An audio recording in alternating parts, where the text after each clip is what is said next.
500 000 hectares de forêt, un patrimoine naturel d'exception, aujourd'hui en danger. Au sol, changement de décor. Le paysage est cerné par les grillages. En tout, plus de 5000 km de clôtures ont été installés par des grands propriétaires.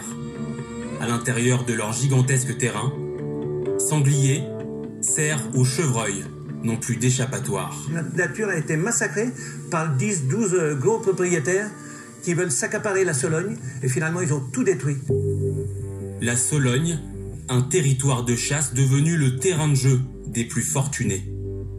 Des capitaines d'industrie qui y invitent clients et politiques.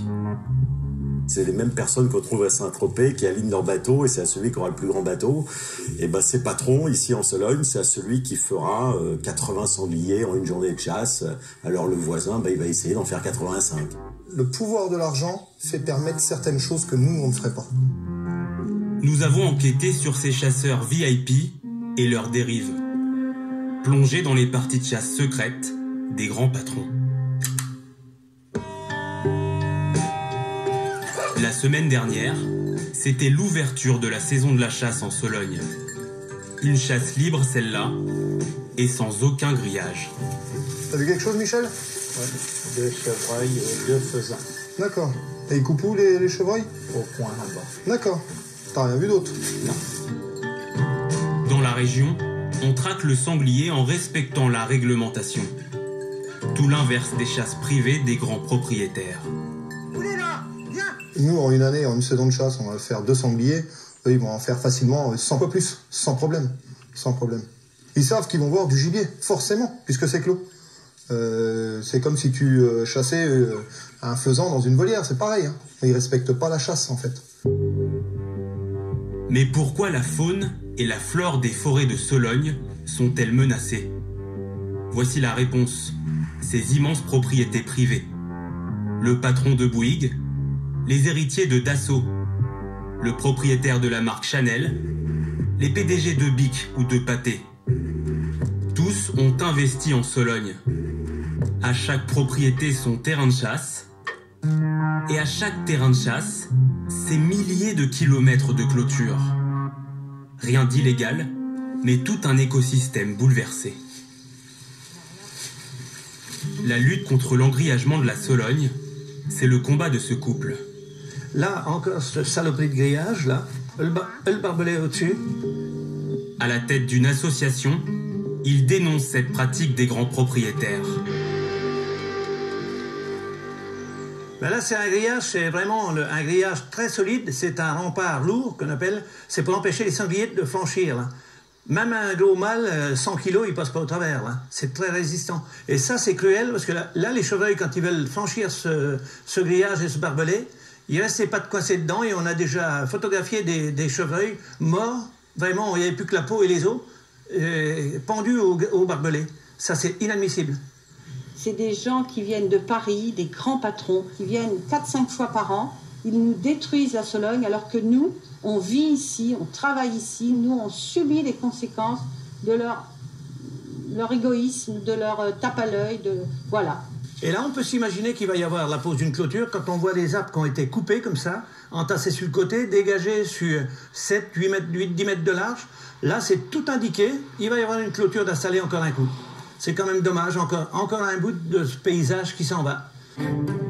Pour lutter contre ces grands patrons, leur clôture et leur chasse d'en haut, les chasseurs d'en bas se sont mis au lobbying politique. Ce jour-là, un député macroniste a répondu à leur invitation. Je vais chercher quelques documents. Et un café. Et un café. Déjà la petite carte. Carte de la Sologne. Voilà. Qu'est-ce que vous avez répertorié là? Les numéros, ça correspond à quoi? Monsieur le député, les grands engrillageurs, on a tout ce qui est entouré en rouge, c'est des propriétés complètement fermées. Le gibier ne peut pas s'échapper du tout. Forestier, les petits camions blancs, le petit forestier qu'on voit partout. On a Tranchant, c'est les casinos, Tranchant. On a Bic, tout le monde connaît Bic, les crayons Bic. On a Bouygues. On a Wertheimer, qui est Chanel. Il y a Dassault aussi. donc qui ont des propriétés dans le coin. Il y a Cédou, c'est des grands patrons qui invitent même des députés, je suis désolée de le dire, des ministres, etc.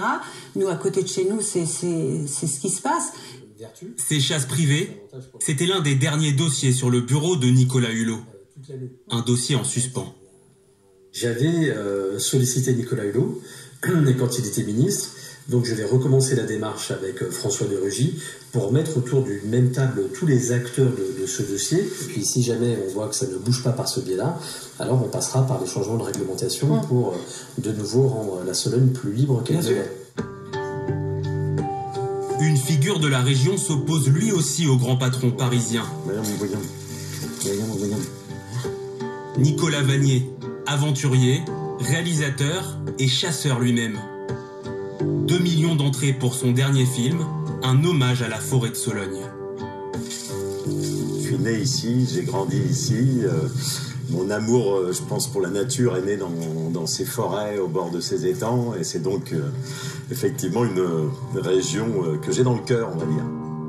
On parle là de ces parcs à l'intérieur duquel il y a ces tableaux de sangliers. On pourrait parler aussi de ces centaines de milliers d'oiseaux, faisans, perdrix, canards, qui chaque week-end en Sologne sont lâchés depuis des boîtes pour servir de cible, véritable balle-trappe. Comment est-ce possible qu'en 2018 on permette des agissements de la sorte ? Nicolas Vanier veut suivre l'exemple de la Belgique. Là-bas, depuis 2 ans, l'engrillagement des forêts a été interdit. Mais pour le moment en France, ça coince. Le blocage, il vient en grande partie de l'Assemblée nationale, qui est un groupe, comme chacun sait, et on en a beaucoup parlé ces derniers temps, un groupe chasse extrêmement puissant, et qu'à l'intérieur de ce groupe extrêmement puissant, il y a un certain nombre de personnes que l'on connaît, nommément, mais qui chassent et qui pratiquent en Sologne ces chasses-là. Dans le viseur de Nicolas Vanier, un député de l'Oise, qui est aussi la 7e fortune de France. Olivier Dassault a accepté de répondre à nos questions. Un amoureux de la chasse, volontiers lyrique. Maurice Genevoix disait la chasse n'est rien si elle n'est pas poésie, si elle n'est pas communion, si elle n'est pas dirigée vers cette promenade en forêt, cette découverte. Les grillages en forêt de Sologne, une simple querelle de voisinage à l'entendre. Il y a aussi ceux qui sont jaloux, évidemment, le voisin à côté, machin, gna gna gna. Sans vouloir dire citer la personne qui a fait un très joli film et qui d'un seul coup a mené une campagne contre les engrillagements. Voilà, c'est vous qui le dites. Eh bien, il est chasseur lui-même et il a une petite propriété, une centaine d'hectares. Il est entouré par des propriétaires qui, pour différentes raisons, ont clôturé. Donc il n'a plus les animaux qu'il avait avant et qui traversaient son parc. Alors il a voulu, c'est une forme de revanche. Dans tout débat politique, on ne doit pas s'en servir pour défendre ses intérêts personnels, mais ne jamais oublier l'intérêt général.